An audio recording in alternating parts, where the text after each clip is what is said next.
Hello everyone and welcome to Laser 360 Clinic. Today we are in conversation with Dr. Neeraj Goyal, Senior General Laparoscopic and Laser Surgeon at Max Patparganj. Sir, today we would like to talk about another proctology disease which is fistula. So people are very dreaded about this. बहुत डरे रहते हैं कितनी complex बीमारी है. आज हम आपसे जानना चाहेंगे sir, what is a fistula?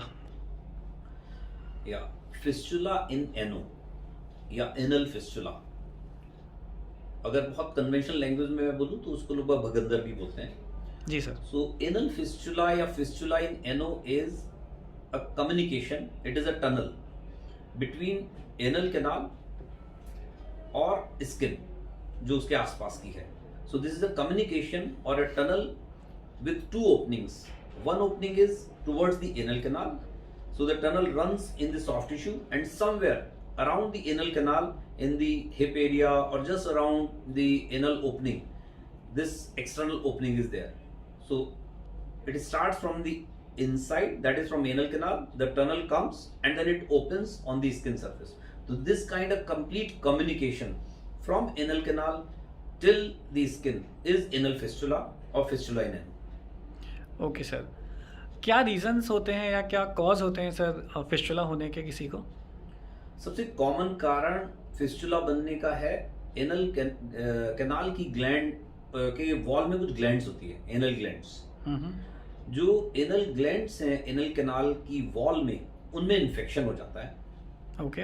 This infection leads to pus formation और वो पस धीरे धीरे करके ट्रिकल करता है या किसी ना किसी डायरेक्शन में स्प्रेड करता है.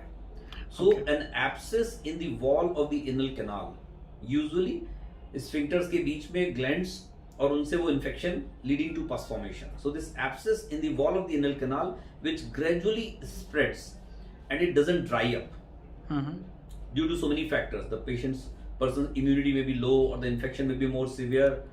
So whenever it trickles in any direction, it spreads in any direction, and gradually it comes out and opens on the skin surface. So in this manner the anal fistula develops. In addition to this, there may be some specific diseases, tuberculosis, Crohn's disease, और भी बहुत सारी बीमारियां हैं, infections हैं जिनसे इस तरह का anal fistula बन सकता है. But the commonest is the infection of anal gland leading to abscess formation which leads to fistula formation. Okay sir.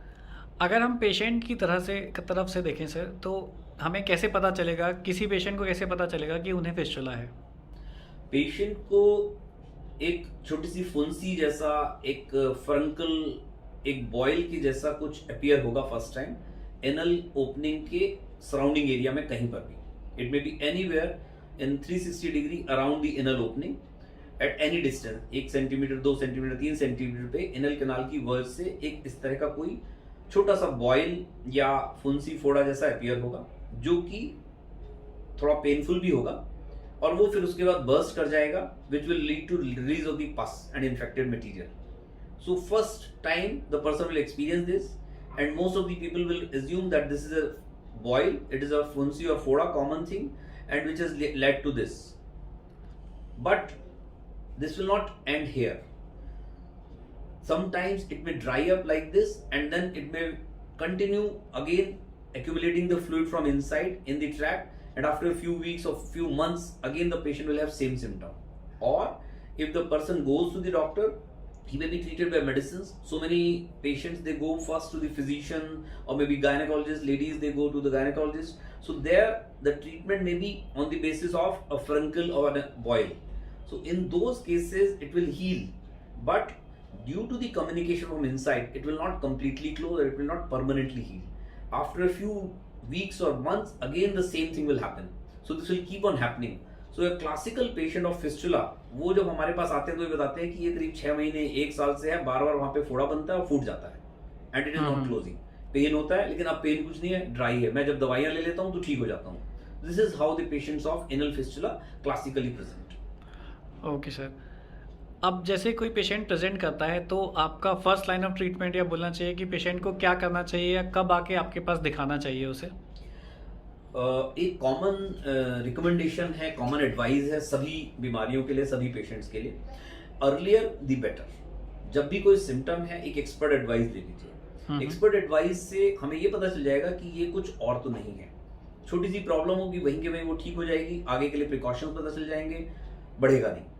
घर से 200 किलोमीटर जाइए तो 200 आना पड़ता है, अगर 500 किलोमीटर चले गए तो 500 आना भी पड़ेगा। तो बॉडी में तो वो 500 का 600 700 हो जाता है, because multiple organs, all the organs they work in sync, in harmony with each other. So जितना जल्दी कोई सिम्टम अगर इस तरह का कुछ भी दिखाई दे रहा है बॉडी में, तो एक्सपर्ट को कंसल्ट कीजिए, फिजिशियन के पास जाइए, सर्जन के पास जाइए, गायनेकोलॉजिस्ट के पास जाइए, अपने आप वो आपको बता देंगे कि नहीं ये प्रॉब्लम इस स्पेशलिटी की है, आप उनको कंसल्ट कर लीजिए। So I will suggest whenever you see something like this, if 1 or 2 days maximum you wait, or sometime you wait, but if it is not resolving, you should consult immediately. Sure sir. जो common treatment options हैं fistula के sir, उनके बारे में briefly बताइए। Common treatment anal fistula के लिए only one permanent solution is there, and that is surgery. चाहे वो किसी भी मेथड से किया जाए, but surgery is the only method as far as permanent treatment is concern. हाँ, कुछ वेरिएशंस हैं जो कि हम ये कह सकते हैं मिनिमम सर्जरी हो सकती है, कुछ शार सूत्र जैसे ऑप्शंस हैं, लेकिन जहां तक treatment of anal fistula is concern, हमें एंटीबायोटिक की भी जरूरत पड़ेगी, क्योंकि वहाँ इन्फेक्शन है, पस कलेक्शन है। बहुत सारे पेशेंट्स तो एब्सेस के साथ प्रेजेंट करते हैं, बहुत बड़े कलेक्शन के साथ प्रेजेंट करते हैं, जिनको सिंपली इंसिजन एंड ड्रेनेज, जैसे फोड़े में चीरा लगा देते हैं, एब्सेस में चीरा लगा दिया जाता है, वो ट्रीटमेंट करवा के भी हम लोगों के पास आते हैं। तो दिस इज ऑल पॉसिबल कि इस तरह से पेशेंट प्रेजेंट करे, but at the end of the day, the final treatment is removal or taking care of that tract, and that is only by some method of surgery. तो sir आप अपने patients जिनको ऐसी कुछ शिकायत है या फिस्टुला की प्रॉब्लम है, उन्हें क्या एडवाइस करेंगे? मैं यही कहूँगा कि एक तो कभी भी पेनफुल कोई कंडीशन है, इसका मतलब उसमें इन्फेक्शन की पॉसिबिलिटी काफ़ी हाई है। साथ में अगर पस डिस्चार्ज आ रहा है तो ये कंफर्म हो जाता है कि इन्फेक्शन की वजह से प्रॉब्लम है। तो जो भी एंटीबायोटिक्स, एंटी इन्फ्लेमेटरी मेडिसिन्स या साथ में सपोर्टिव मेडिसिन दी जा रही हैं, वो जरूर लीजिए, ताकि इन्फेक्शन जल्दी से जल्दी वहाँ ड्राई रहे और वो स्प्रेड ना करे, अननेसेसरीली जो कैविटी का उसका साइज ना बढ़े। सेकेंड, उसके साथ में लोगों को एडवाइस हमेशा एक कॉमन होती है कि कॉन्स्टिपेशन नहीं होना चाहिए। बेसिक कॉज इन सारी प्रॉब्लम्स का है ज़्यादा देर तक मोशन के लिए बैठे रहना, बहुत देर तक जोर लगाना, या एब्सोल्यूट कॉन्स्टिपेशन, डेली मोशन ही नहीं आ रहा है, हार्ड स्टूल है।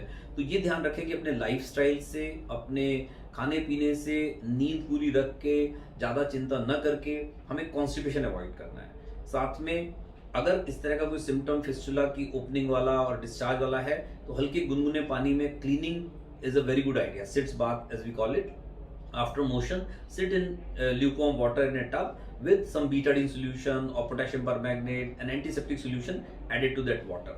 So in this manner, cleaning of that area is important. Local ointment with a gauze piece application that helps कि वहाँ से उसके जो opening है उसके ऊपर एक कोई antiseptic ointment साथ में gauze piece लगा लीजिए, और एक माइक्रोपोर या पेपर टेप जो आता है, डॉक्टर टेप, वो लगा लीजिए, ताकि वो फ्लूइड इधर उधर स्प्रेड ना हो, वो उसमें एब्जॉर्ब होता रहे और अंदर कलेक्ट भी नहीं होगा। इसके साथ में कंसल्ट करें और जैसे भी स्टेज होगी उस हिसाब से आगे उसका मैनेजमेंट करें। Thank you very much sir for sharing all this valuable information. Thank you very much. Thank you so much.